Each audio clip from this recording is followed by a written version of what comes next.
Hai teman-teman, selamat datang di channel artikel YouTube. Channel pertama cerita Kenshin. Kali ini admin upload lagi ya. Terima kasih. Kisah pemuda kaya, anak bos besar, pemilik 73 perusahaan yang menjadi cleaning service. Episode 743. Terungkapnya Kenshin. Diceritakan oleh Pak Tua yang tadi membuat Rena menangis jadinya. Menyesal sekali dirinya. Perkataan Kenshin benar adanya.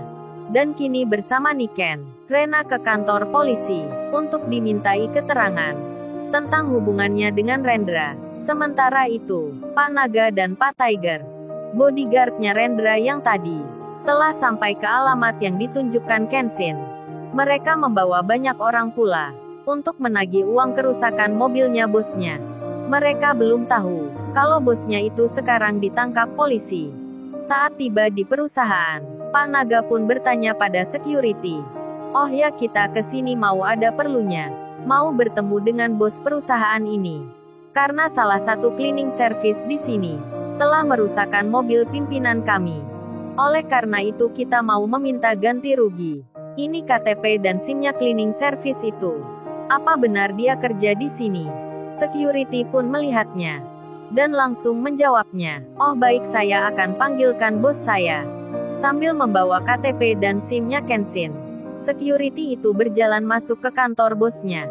Tak memberitahukan lewat telepon seperti biasanya. 10 menit kemudian keluarlah bos perusahaan ini. Bodyguardnya Rendra itu kaget melihatnya. Pak Naga dan Pak Tiger terkejut jadinya. Yang datang ini orang yang sangat dikenalnya, yang sangat dikaguminya. Mantan bosnya yang sangat disegani. Langsung saja mereka hormat jadinya.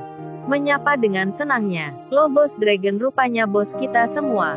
Pak Leon dan Pak Naga mengangkat tangannya, melakukan penghormatan. Layaknya upacara pada pimpinan. Pak Dragon pun menjawabnya, "Rupanya kalian si Leon dan Supri. Kenapa ada di sini?" Ternyata Pak Naga nama aslinya adalah Supri. Dia memakai nama samaran Naga karena mengidolakan Pak Dragon ini. Dan pimpinan bodyguard itu menjawabnya, "Oh ini bos Dragon. Kami diminta bos baru kami untuk menagih ganti rugi kerusakan mobilnya. Apa benar cleaning service yang ada di foto itu adalah yang bekerja di sini? Kalau benar begitu, saya tak jadi menagihnya. Nanti saya bilangkan yang lain saja." Para bodyguard itu menjadi keder. Mau menagih malah takut jadinya. Karena bos di sini adalah Pak Dragon.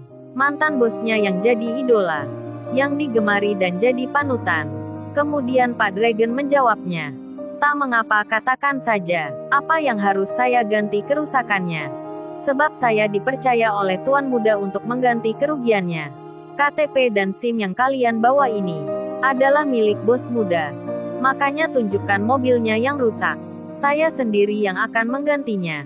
Mendengar apa yang dikatakan Pak Dragon itu, kaget-kaget sekali jadinya para bodyguard tersebut.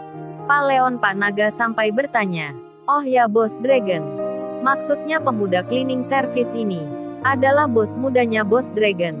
Apa benar itu?" Pak Dragon menjawabnya, "Iya, dia ini tuan muda dan juga bos saya." Pak Leon, Pak Tiger terkejut seketika. Pemuda cleaning service itu bukan pekerja biasa. Hingga mereka membatalkan niatnya, tak berani melanjutkan, dan menghentikan tujuannya. Sedang si Rena dan Niken, setelah diperiksa polisi 2 jam lamanya, Rena dan Niken pun diperbolehkan pulang. Niken bicara pada Rena, "Oh ya Rena, apa kamu aku antar langsung pulang ke rumahmu?" Si Rena menjawabnya, "Aku masih bingung Niken, mending aku di rumahmu dulu.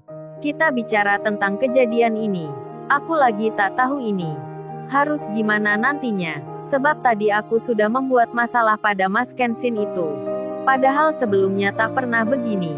Niken pun menjawabnya, "Baik Rena, aku juga berpikir begitu."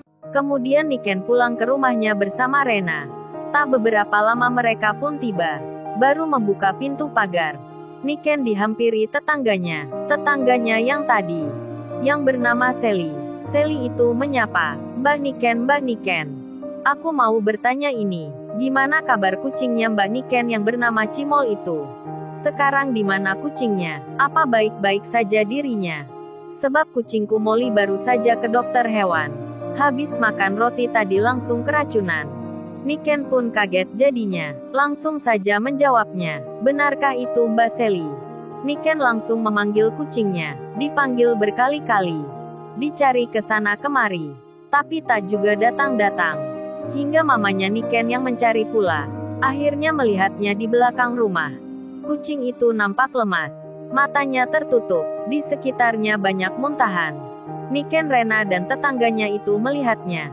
Langsung saja Niken bicara. Memanggil-manggil kucingnya, yang tak berdaya itu. Kemudian Sally berkata, "Ini Mbak Niken, biar saya minumkan obat ini. Obat ini baru dari dokter. Kucingku tadi diberi ini." Kucing Niken pun disuapi sirup oleh Sally. Dan Sally tetangganya itu kemudian bercerita, "Begini Mbak Niken. Tadi dokter hewan bilang, katanya kucingku terkena racun akibat makan roti itu. Rotinya udah diperiksa, masih ada di mulutnya, dan kata dokter mengandung racun. Kalau dimakan manusia, pengaruhnya bisa mematikan. 1 hari kemudian kemungkinan orangnya meninggal." Mendengar apa yang dikatakan Sally, Niken dan Rena kaget jadinya. Ternyata alasan Kenshin membuang roti pemberian Rendra sangat penting sekali, menyangkut nyawa rupanya. Rendra benar-benar hendak meracuni. Rena pun menangis lagi, penyesalannya begitu dalam. Begitu pula Niken yang menangis pula, mengetahui kejadian yang sebenarnya. Andai roti itu dimakan oleh Mas Kenshin dan Iwan, pasti mereka akan celaka. Bahkan tak bisa dibayangkan nantinya. Rena pun segera menelpon Kenshin untuk mengatakan penyesalannya, mengucapkan permintaan maafnya. Tapi nomornya Kenshin tak bisa dihubungi semua. Kedua nomor Kenshin sedang tidak aktif. Rena lalu menelpon Iwan untuk bertanya, apakah Kenshin bersamanya. Dan Iwan melihatnya. Panggilan masuk di HP-nya. Iwan pun mengangkatnya. Iwan bicara, "Halo, dengan siapa ini?" Rena lalu menjawabnya, "Halo, aku Rena, Mas Iwan. Mas Kenshin ada di situ ya?" Iwan yang mendengar suara ini suaranya Rena Larazati, yang punya Lamborghini, yang tadi mengusir Kenshin. Iwan pun mematikan teleponnya. Tak menjawab apa yang ditanyakan Rena. Iwan masih jengkel dengan Rena. Masih teringat akan sikapnya, hingga nomornya Rena itu dihapusnya. Dan Iwan membalaskan Kenshin. Sewaktu Kenshin telepon tadi dimatikan Rena. Rena tak mau bicara. Sekarang Iwan pun sama, tak menerima panggilan Rena. Si Rena pun langsung mengerti, bahwasannya Mas Iwan ini marah ke dirinya, marah karena sikapnya pada Kenshin. Si Rena pun bahkan berpikir, kalau nomornya ini telah diblokir Kenshin. Padahal Kenshin sekarang berangkat ke luar negeri, lebih cepat dari yang dijadwalkan. Kenshin tak dendam pada Rena, tak menyimpan marah padanya. Sayangnya Kenshin sekarang tak tahu dirinya, tak tahu beritanya. 2 hari kemudian, polisi memeriksa Rena kembali. Penyidik polisi memutuskan memblokir rekeningnya Rena, memblokir rekening perusahaan miliknya. Bahkan menyita mobil Lamborghini kesayangannya, tas-tas mewahnya, jam-jam mahalnya, karena dicurigai Rena kekasihnya Rendra. Rendra melakukan pencucian uang, dan salah satunya dialirkan ke Rena Larazati ini. Meski Rena tak ditetapkan tersangka, tapi Rena dan keluarganya menjadi syok sekali. Dari yang sebelumnya kaya berkecukupan, sekarang jatuh miskin. Rena drop jatuh sakit, sudah mendapat musibah, malah ditambah seperti ini. Siapa yang akan menolong Rena nanti? Lalu, bagaimana kisah selanjutnya? Subscribe channel ini untuk episode berikutnya. Terima kasih. Jangan lupa ya guys, untuk kelanjutan ceritanya ada di Artikel YouTube. Jangan lupa subscribe ya guys, dan tekan notifikasinya